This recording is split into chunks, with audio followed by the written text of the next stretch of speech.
Okay, so we are back. The next tree that we're going to tackle is actually the famous Ontario white pine. So we're going to paint that one that you just saw. And for these trees, it's definitely better to have a reference photo. It helps you, once again, try not to what's the word I'm looking for? It helps you not. Okay, so the next tree we're going to paint is the famous Ontario white pine. I thought this photo would be a good one to tackle. The interesting thing about this photo is the actual tree is, a lot of it is facing directly to us versus facing away from us. So it's going to be interesting to try to convey that. So there is a group of branches here. I'm just drawing very lightly and then erasing the trunk because they cover it. There's a lot of these shapes in pine trees where it wraps around the tree on one side and then comes through on the other side. So we're going to do that as well. So that it's one branch, but it's actually wrapping around the tree like so.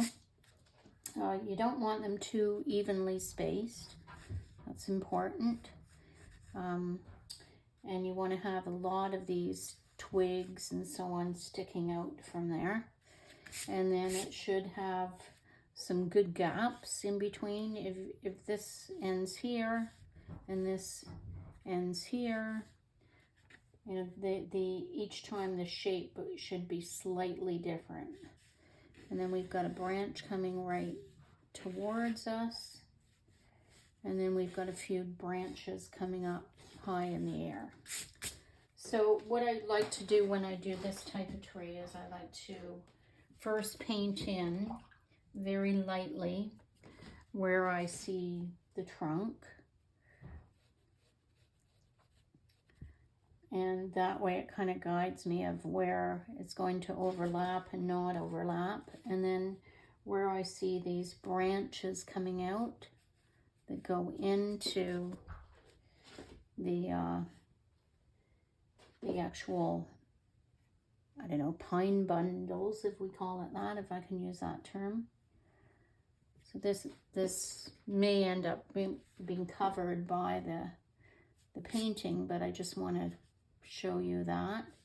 And then we have some of these branches coming out here. Okay, just put those in, and then we have another branch that's coming right towards us. That's this one here. So I'm not going to put that in, but I am going to put in a couple of spots of where they are. And that way when we do the pine needles, we'll have something to work with. Okay, I'm just going to tape the top of this so it doesn't move around too much on me.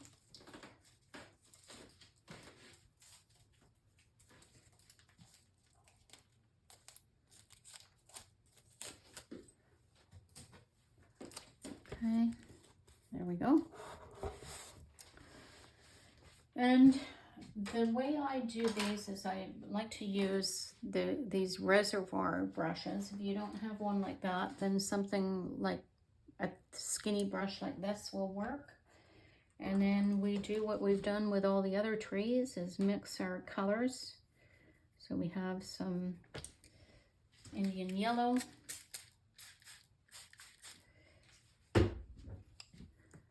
And the colors aren't as bright here, so we're not going to use cobalt. We'll probably just use ultramarine and indigo.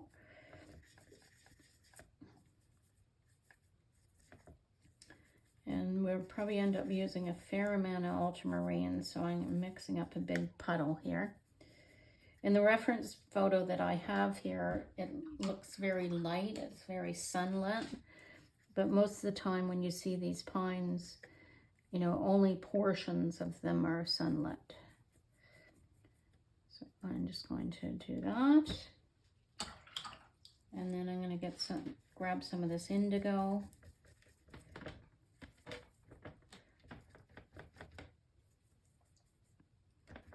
Okay. So I think that's a pretty good puddle. I probably need more yellow. So I'm just going to grab some more out of there while we're there. Okay. And I probably need more ultramarine, I'm thinking. I'm looking at this thinking that's not going to be enough ultramarine.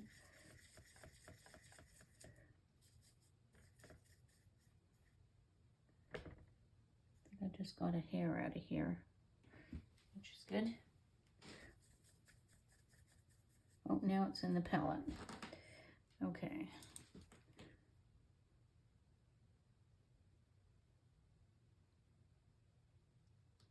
Okay, good.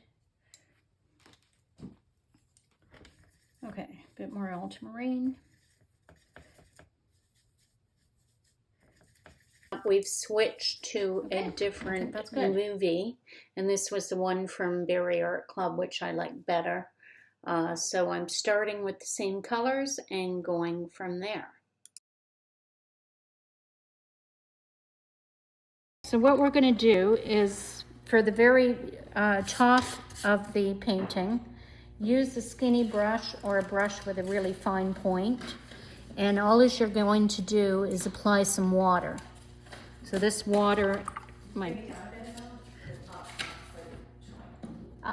okay. Oh, other way. Okay. So my brush, my water was a little dirty, but... So I'm just going to put a few dots of water, and then I'm going to take my yellow and try to aim for those dots or close enough. And then if I want them to be green, I'm just adding a little bit of cerulean to that. So the purpose of putting the water in is just to give it the ability to flow. We're mixing the color on the paper, not on the palette. So we want some water on there to make sure that the paint goes in different directions. So just pick a spot, put some yellow on it, put cerulean, so it's going to be a kind of lighter at the top. So we're using our lighter blues. Make sure you use clean water. Do you keep putting water droplets down then the pigment? Yes. Okay, perfect. Yeah. So whatever spot you're going to, you've got some water, and what that does is it allows it to flow like we saw in that picture. The water flows into itself or into the pigment. And if there's not enough water, you can tell because your paint is just going on dry. So you can tell that immediately that there's enough water there because it's flowing quite nicely. And if there's a spot that's dry, you can add more water or add more watery pigment. So I've got, 2 baby ones and 1 mama one, so maybe now it's time to do a papa one. Some bigger drops going in with my yellow. Now the yellow is catching the sun, it's at the top. Now I have my blue. And you can put the blue on and then just have it touch the yellow and it will start running in. And you can just add more water droplets. The other thing is to make sure you have some sky holes. So I left a couple of gaps here. Leave a few gaps so that the sky can peek through. So that is good.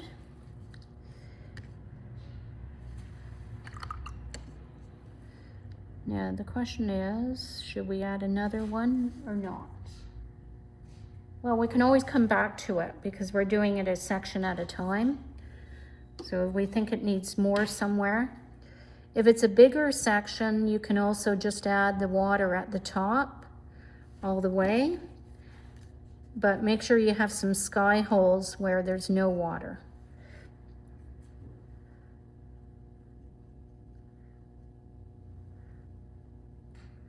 And I'm alternating between my yellow, my cerulean. I did use a few different colors, including cerulean and imperial purple, but go with whatever works for you. You can put purple in here if you like. And you can also make it the yellow flow down.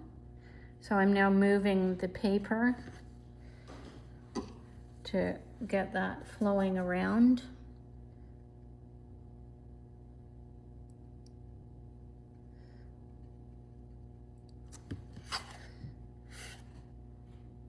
It's best to probably lift the paper.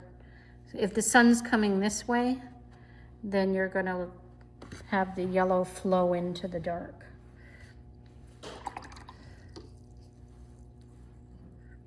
Now the next section is behind the tree.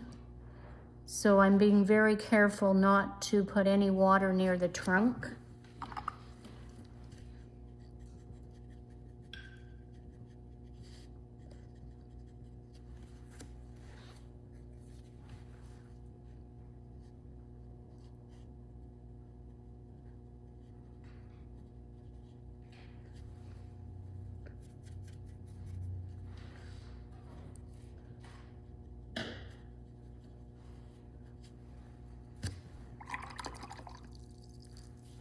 I'm using my cloth a fair bit. If I go into the water, I'm wiping it off before I go into the pigment.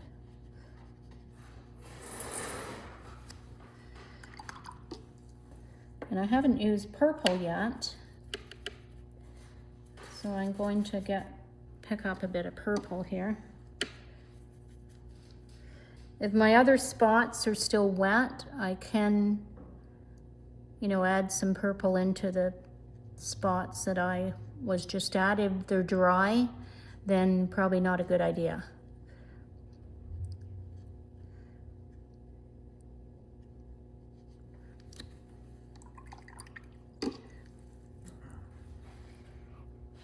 Now, if you don't like the greens, because right now we're basically using the same colors we used over there, and they are quite bright, you could start mixing in maybe some indigo,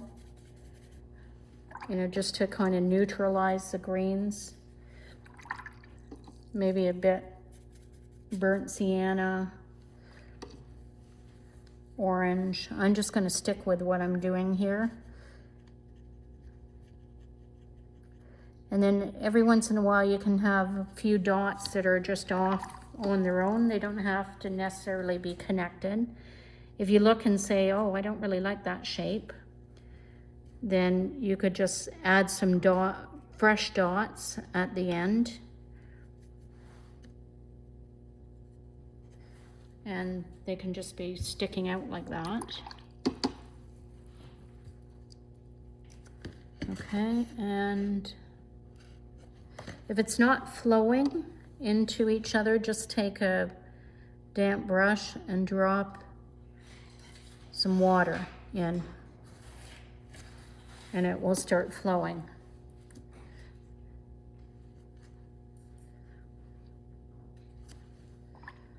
Okay. So this one here is also behind the tree.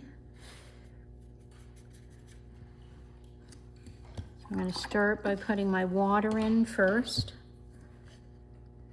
And the way I drew this, I had it behind the tree on this side, but you don't see it on this side at all, which is kind of a no-no, because I think they call it a tangent, where something ends on something else and it makes it look weird. So just make sure if they're behind the tree, that they peek out a little bit on the other side.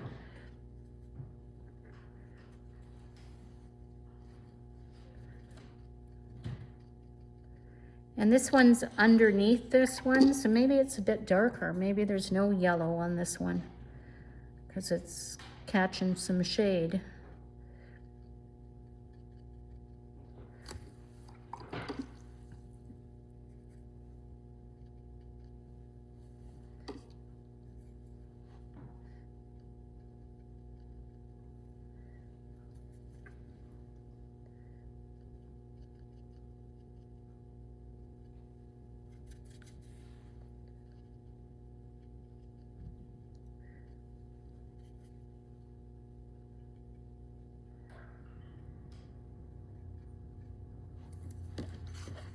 And if you have a big puddle, just let that puddle drift down.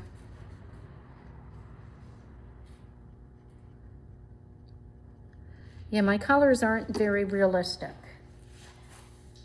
Put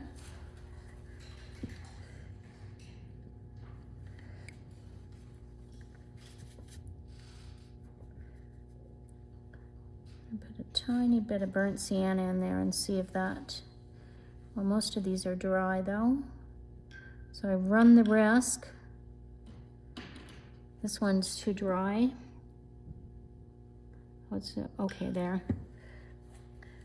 I think burnt sienna is a great pigment for, you know, kind of settling other pigments down. Okay, and this one is over top of the tree, or of the trunk. So don't forget water first, and then pigment, as I just did.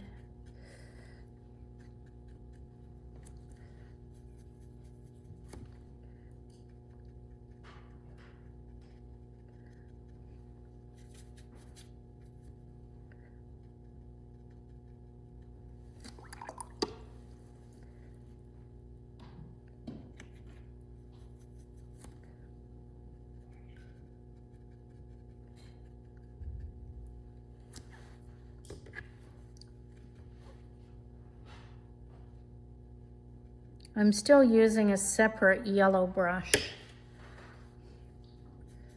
It just keeps your yellow cleaner.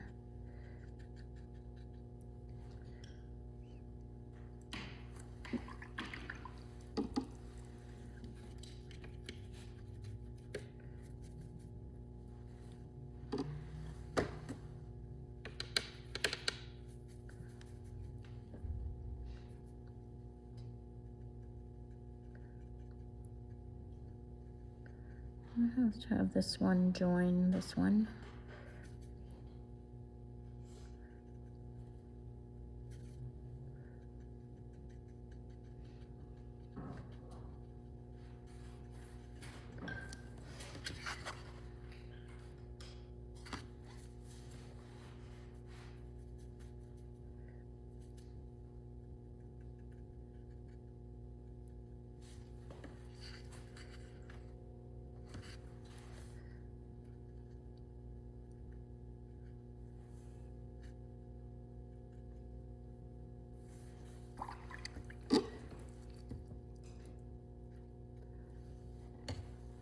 And if it's not running together, just keep dabbing it with a tiny bit of water.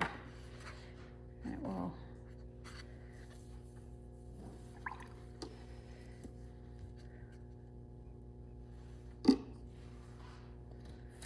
So down at this one, we're going to do a little bit of negative painting because this one is overlapping this one. So first I need to dab.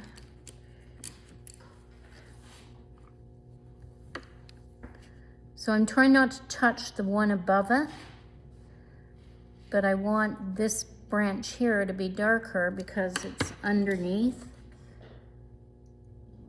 So I'm using a pretty dark pigment here.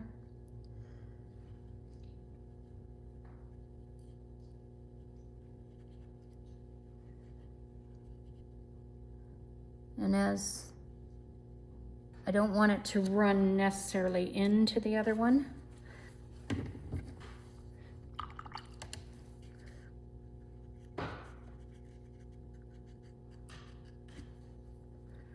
And since I used that here and I hadn't used it anywhere else, I better put it somewhere else.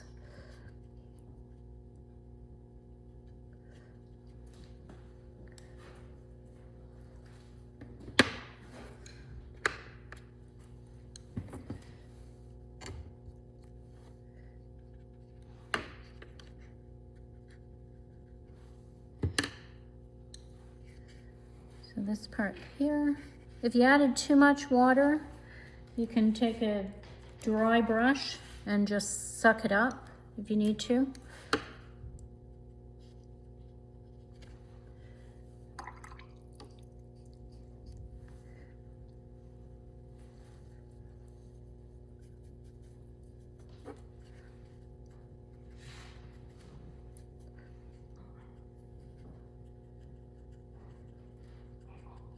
And the trick is to keep the whole section wet until you've finished working with it.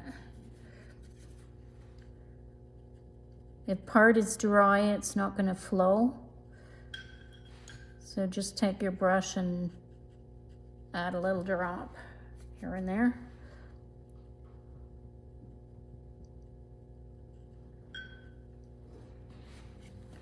Okay, so it almost looks like this branch is under, other than the white, which we will clear up once that branch on top is dry. And I think it needs a bit of burnt sienna.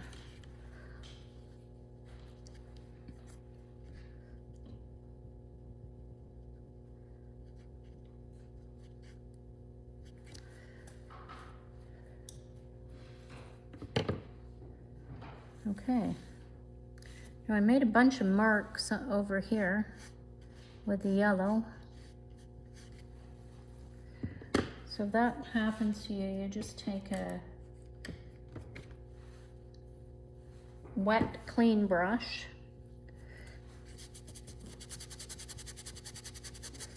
and scrub it.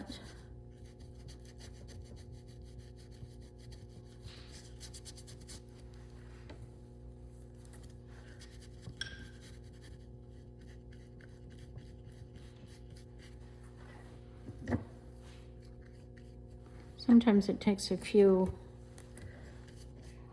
tries.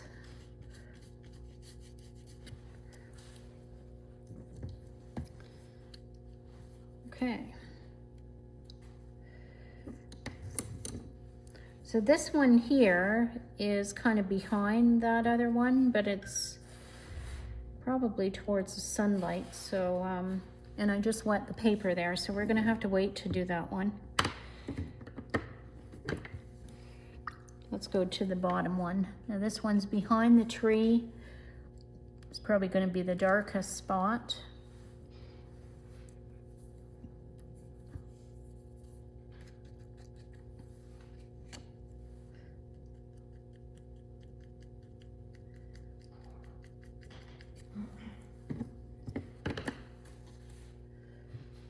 So let me start with...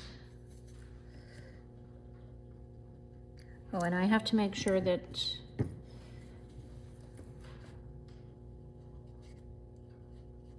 the trunk is not wet.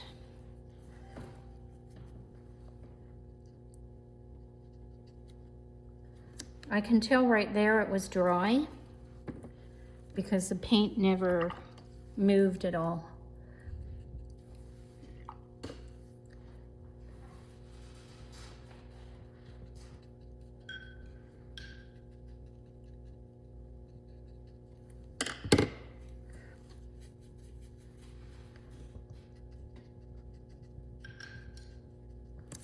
Okay, it's not adding enough water. There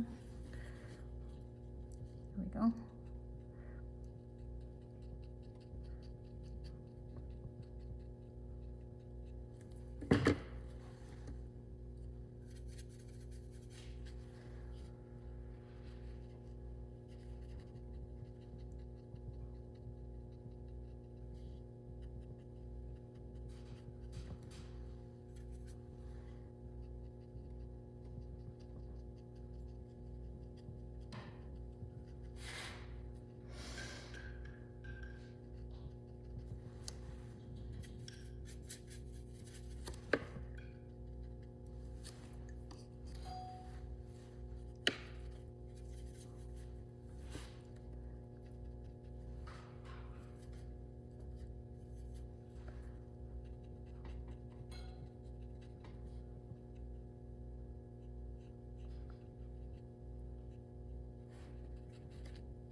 Now that this is dry up here, I can finish off this and try to have less of a gap there.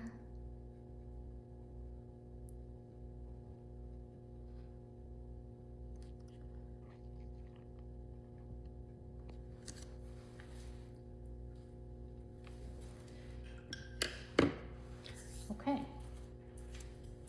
So how's that looking for everyone? All right. An experiment, what you could try doing is just making one, and actually you can use this method too. I was using a lot of dots, but make one big puddle, put your yellow in, put your next green in, your next blue in, and once that's on the paper, you can get it to start flowing as well. So the more pigment you put on and water, the more likely it's going to flow together and create, you know, a nice soft texture. The reason I used the dots was it's still doing that, but it's doing it in a structured manner. So you can see it. It's still operating and flowing. Yeah, it's all flowing from one to the other. You've got it, like that is. The other thing is to keep it consistently wet. So if you're doing one section, that section should be the same wetness. If some is dry and some is wet, then it doesn't blend.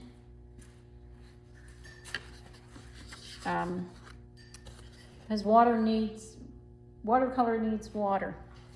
That's all there is to it. But this is a good experiment to try. And then once you've done a bubble effectively, you're basically doing the same thing in the section of the leaves, right? Your bubbles are more spread out. So I have to kind of look at my palette and say, is everything the same wateriness, if that's a word? It's very technical, painting in watercolor. But once you get it, you get it. It just takes a lot of painting before you get it. Is that how you know, Lorraine?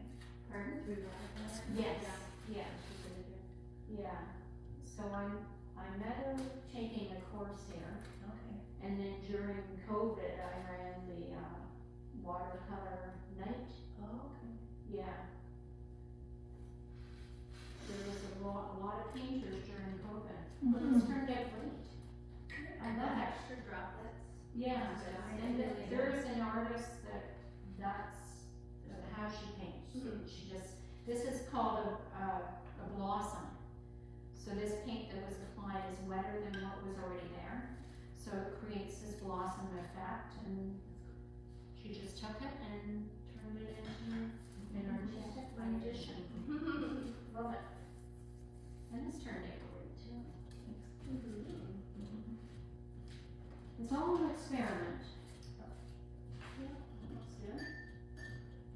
Your greens are more realistic than mine, that's for sure. I feel like the one with the mix are better, but I wasn't sure if we were trying to take the pure pigment and have the mix naturally. So we were mixing on the paper, so the paper was wet and mixing on the paper. And actually, I am recording this, so I will send this, because we're almost done. So that rigger brush that you have, Kari, is great for doing all the branches. The other great branch brush is this one.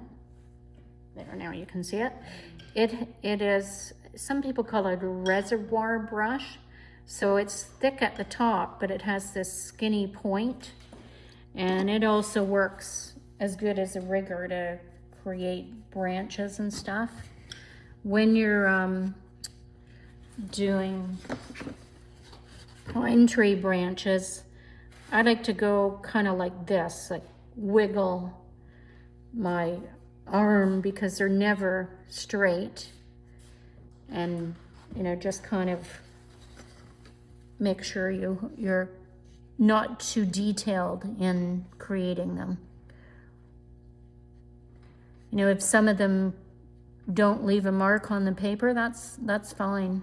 You know, you don't have to have every branch showing up.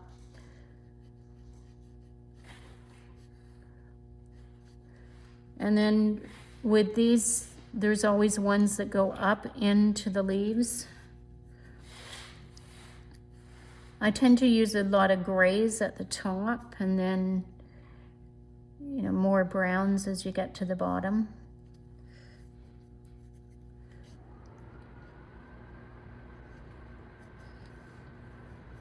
I know someone told me that trees are always lighter at the top, the tree branches.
I'm just using everything that was on my palette. I'm mixing it all together.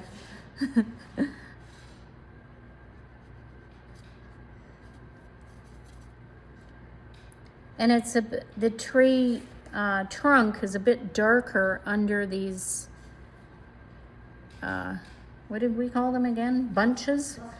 Clusters? Maybe there's some light shining through in certain spots.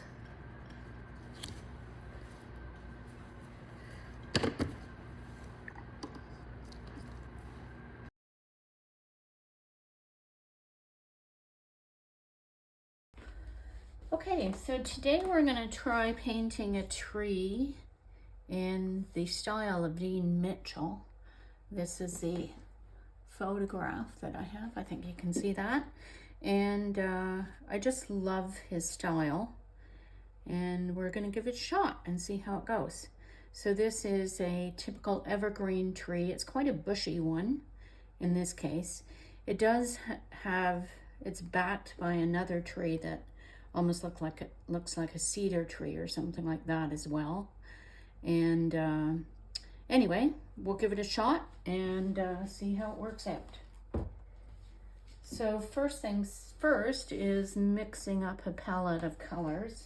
And I do have someone here already that I was using for something else, and I think we can probably go with some of that because it's almost the same colors that he seems to be using, which is some burnt sienna. And we'll mix it. We might have a bit too much water there for that one, but let's see how it goes. I need some paper towel, just one sec.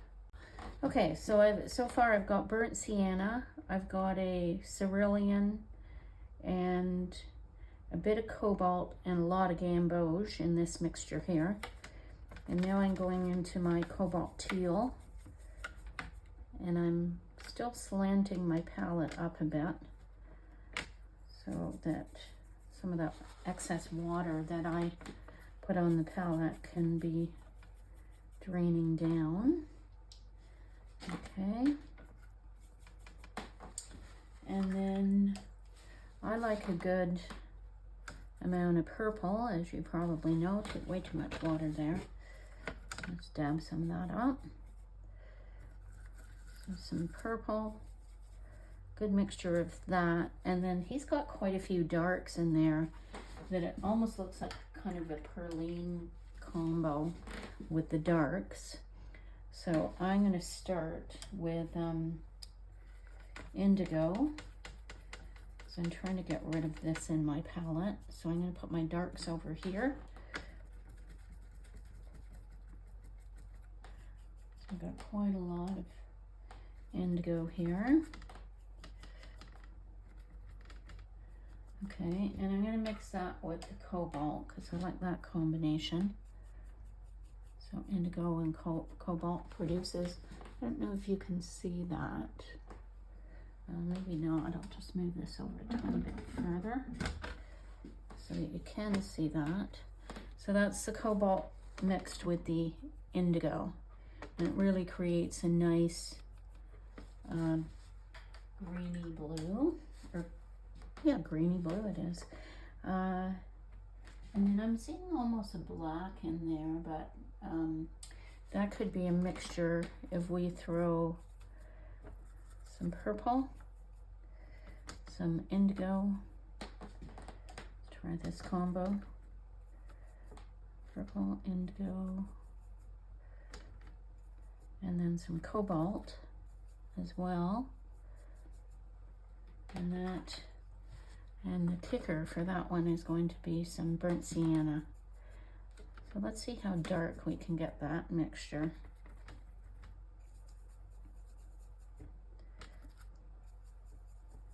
Got to be pretty thick and pretty dark. I'm seeing a lot more purple in there. I don't know. He could have just put alizarin in there. That could be the combination there. So maybe we'll throw in some aliz. Well, that's a bit too purple. Okay.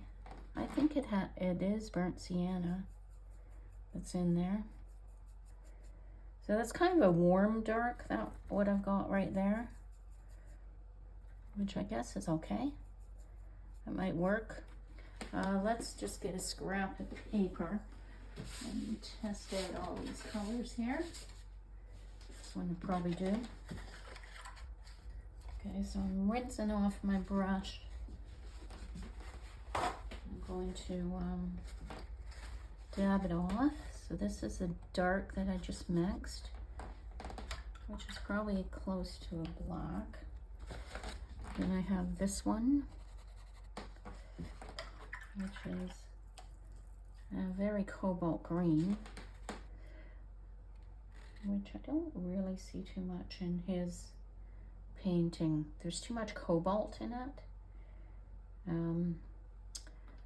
So I don't really want to make it brighter, but I would say it's quite warm what he's done there. So I could put a bit of cobalt here. Keep going with that. Yeah, a bit warmer. So I think that might be the trick. I put a little bit of burnt sienna into that. Okay. And then we've got these very watered down mixtures here. So we've got this one. And then we have this bright green. Then we have our purpley color.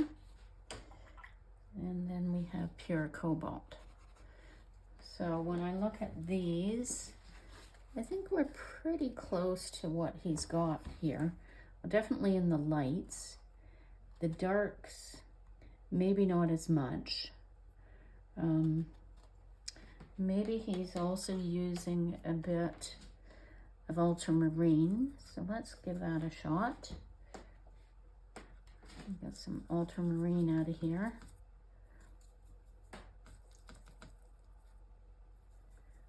Okay, and then I'm going to mix that with some gamboge. And then some cobalt. It looks almost the same as this pile back up here. So the ultramarine is, I don't see a lot of blue in his. Maybe we'll put more purple in this one too. So now it's a slightly different color than what we had there. So I think that's pretty good, actually. So those are our combos. We probably didn't mix enough paint. We'll probably have to come back to that. But I think we'll be able to get a good start. So my opinion is I'm going to do the tree trunk in a very light gray. I might miss a couple of spots, especially at the top. And then once we finish the tree trunk, we will go in with the lightest greens and work our way on through. The brushes that I'm going to use are probably my standard brushes. These ones here. This is a Silver Black Velvet 8, I believe. This is a Chinese calligraphy brush, but it's a very small one. This is my Escoda Perla 12 or 14. And this is one of the reservoir brushes. So I think they'll do a good job. The only other one I might use is this dagger brush, because I notice he has a lot of lines going out, kind of mimicking what a pine tree branch will look like. So we're going to try those. I'm just going to clean out my water for a second, and then I figure he's probably done a little bit of this on wet. If you look at the top here again, this kind of looks like there's a bit of spray there, maybe down here.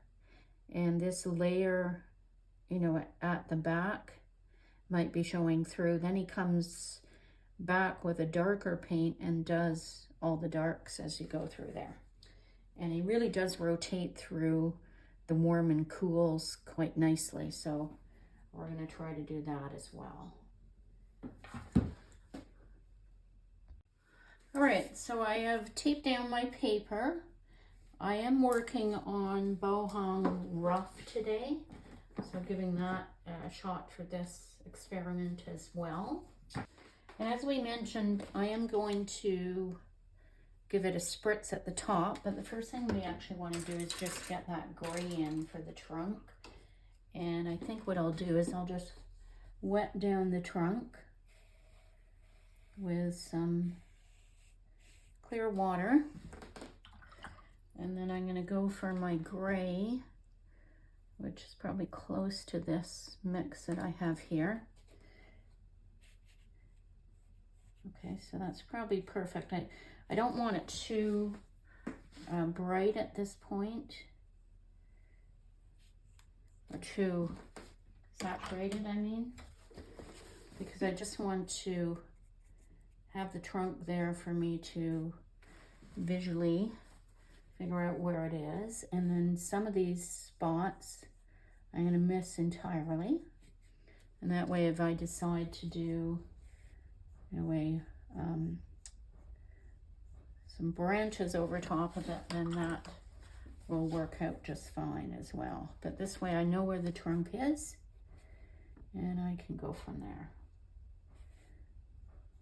Okay, maybe a bit more water down this part, but as you can see I left out a few spots, and I'm not going to worry about pencil marks at this point in time. We can always erase those if they're Well, actually, I'll erase some of these across over the trunk. Why don't I do that? Okay, so just get rid of some of these. Gone. And then I start at the top, which has a nice mixture of color. And I'm going to start by spraying that. I don't want the droplets to be covering every spot. So if I sprayed too much, I can just dab out a few of these, especially right around this part of the trunk. I want there to be a bit of color there. Okay, and let's start with this brush. And the benefit of this brush is I can really get some different patterns going just by hitting the bottom of it. I'm concentrating at this point on what's on the outside of what I'm seeing, and I probably should turn my light on. Let me do that. Okay, that's probably a bit better. So that was my first layer of color, and then I'm going into this color, and it's very dark on this side of the tree, so that's where I start going into some of the darker color. But there's a beautiful blending of color up in that part, and you know, there's a bit of blue, there's a bit of, everything is kind of thrown in here and mixing together. So I've got my cloth as well in case I get too much paint on there. And I think what I'll do is I'll just go in a few times to some of the colors directly in the palette. Maybe give them a little spritz in case I want to use some of them. They'll be nice and wet. Some of this green, I think, is good. So that's kind of what it looks like at the top of the tree. And I'm going to put some of this dark in right where the trunk would be.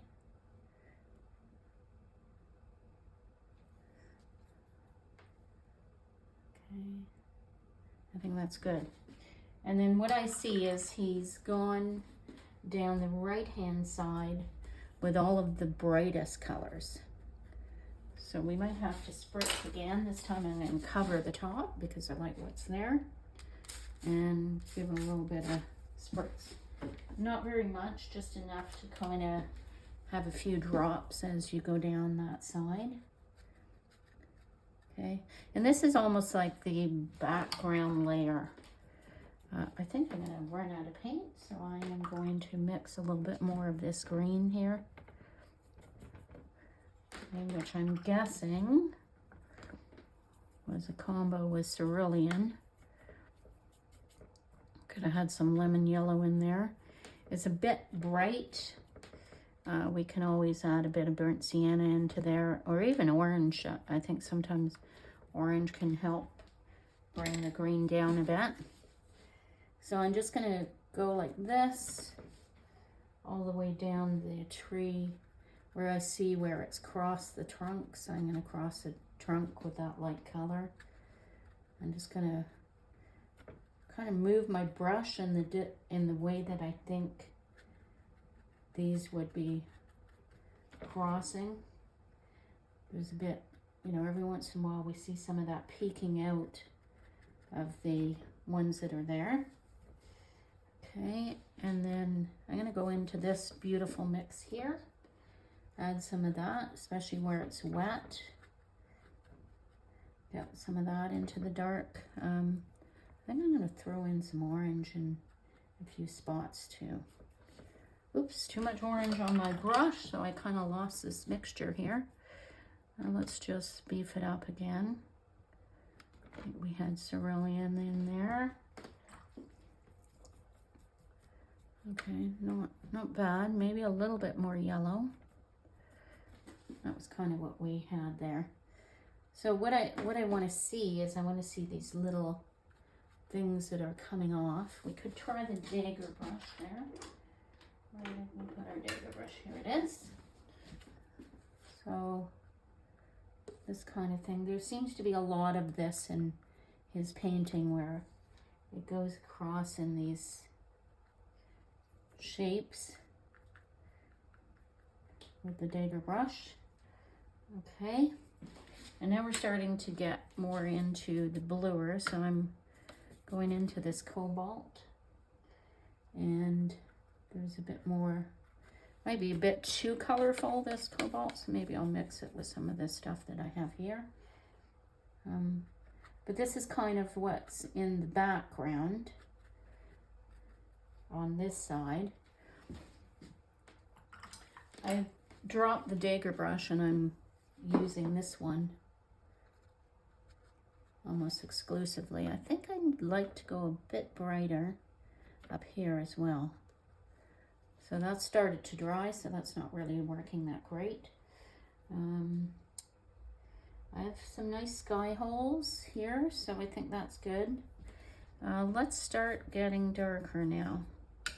So we have this mixture here.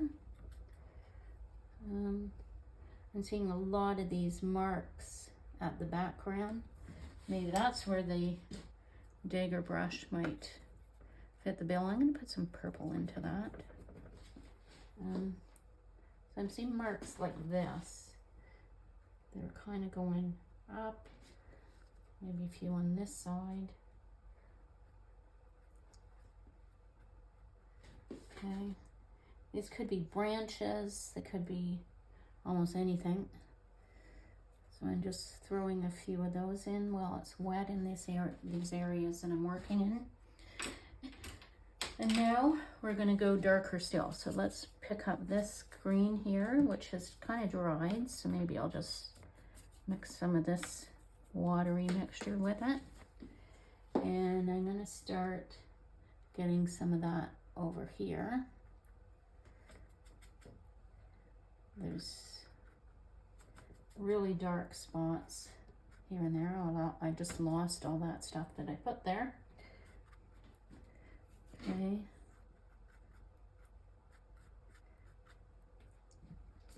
And this kind of goes across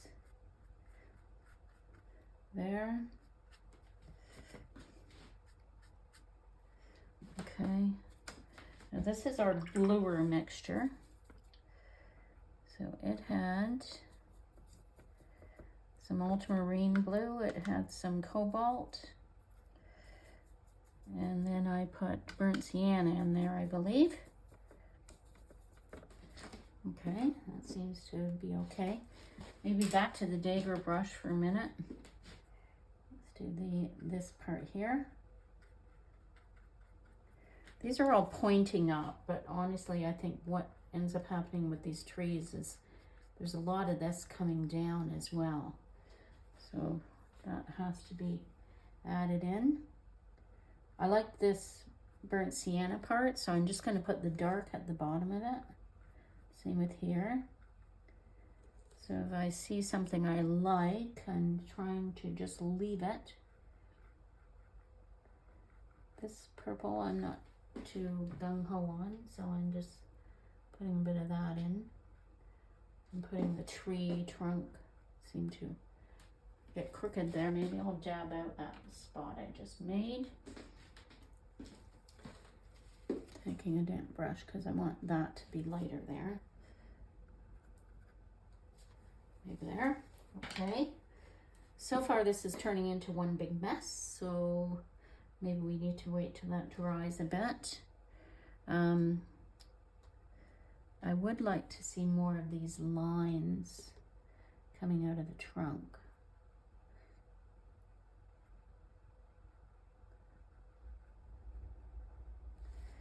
So I'm trying to strategically find a spot for them.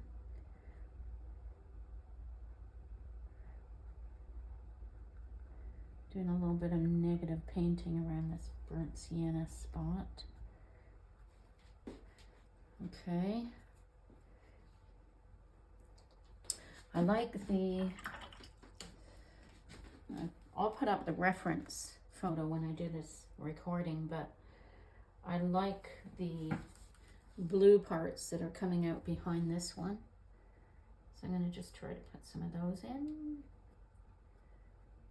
kind of like that.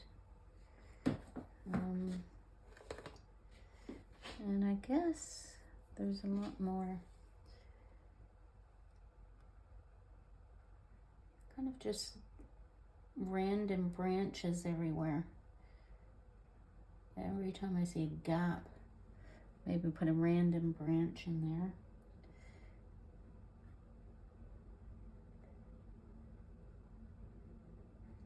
Okay. And then this is my darkest. So now I have to identify where it should be really dark. And try to keep these strokes that I've been doing. This is super dark. I'm kind of taking where the branch is. So as an example here, I'm going out from where I think there would be a dark branch. If that makes any sense. So here I have to get so much darker. So let's, and usually when you're going much darker, that means a much thicker mixture on your palette. So if you look at this, this is really sticking to the palette. And that should help to make a much darker mixture. And as well, adding some of this burnt sienna to it. So let's make this one kind of curved up this way.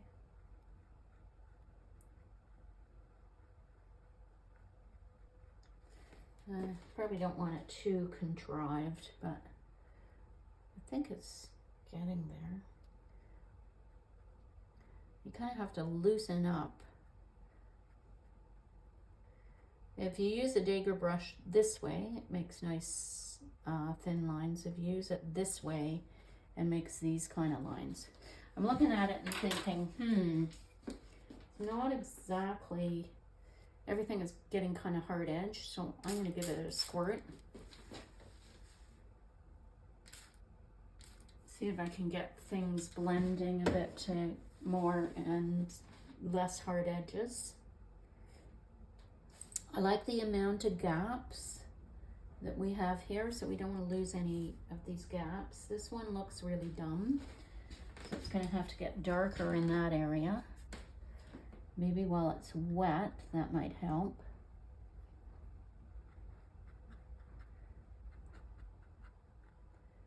And try to highlight a bit.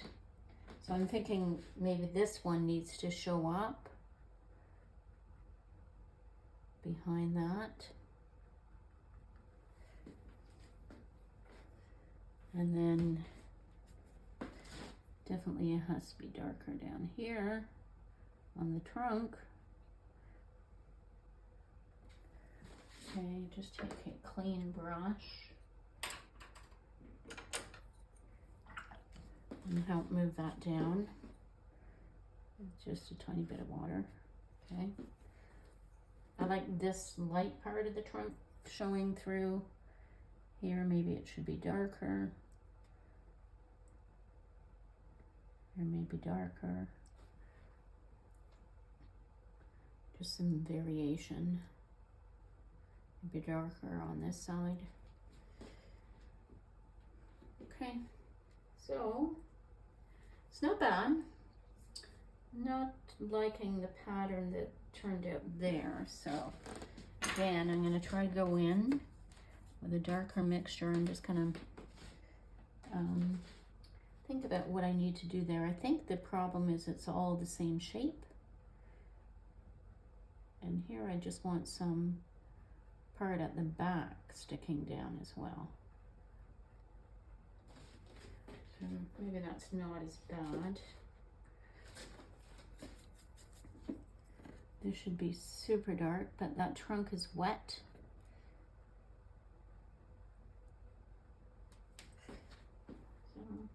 So that's okay, I guess.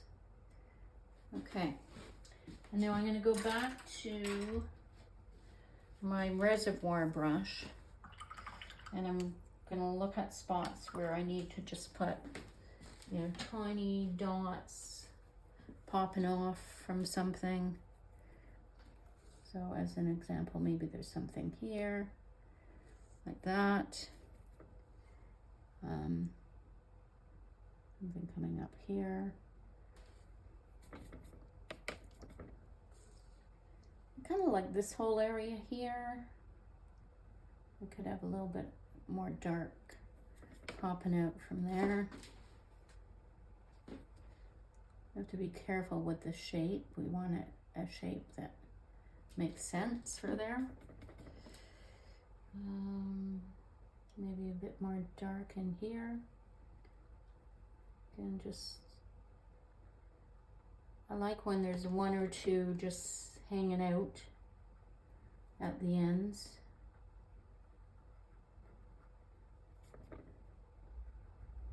Like that. And I think that's okay. Now, the only thing is we have this mass of burnt sienna over here and no mass of burnt sienna anywhere else. So let's just throw that in a few spots. It's a bit too dry up here, but maybe there. Okay. You don't want to go 1, 2, 3, 1, 2. So it's a bit tricky to make sure you've got the right. What I could do is just wet. Take a cleaner, small brush, like this one I do, and just wet a few areas up here that I could put a bit of burnt sienna in. So I'm finding a few dots, and then I'm taking this burnt sienna, or in that case I think what I took was orange, that's why it's not coming out as much. Some of that orange up here where I see those dots. Put them there. I'm kind of looking to see where is it wet, where I could put some. And if it's not wet, then I'm going to just, whoa, that's a big drop of water. That would create a blossom more than likely.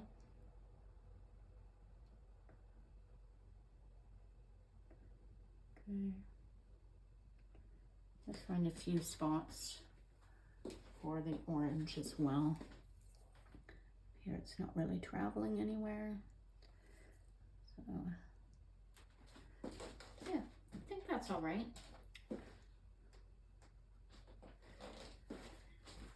It's not exactly a Dean Mitchell. There's our comparison. But it was a good exercise. And actually I could add a little bit more dark to this trunk. Let me do that. It was a good exercise, and I think it, you know, was nice to try different techniques.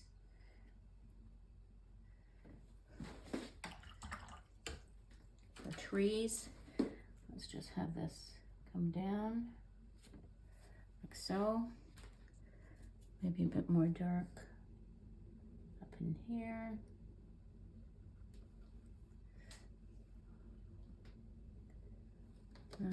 And if you got sky holes, you can always put branches through your sky holes.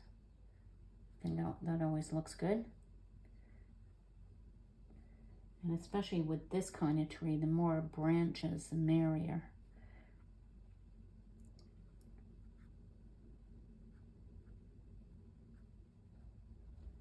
Okay, and they don't have to all go in the same direction. You can also have ones coming right off the trunk, which often happens. And you can also have ones that stick out beyond the tree.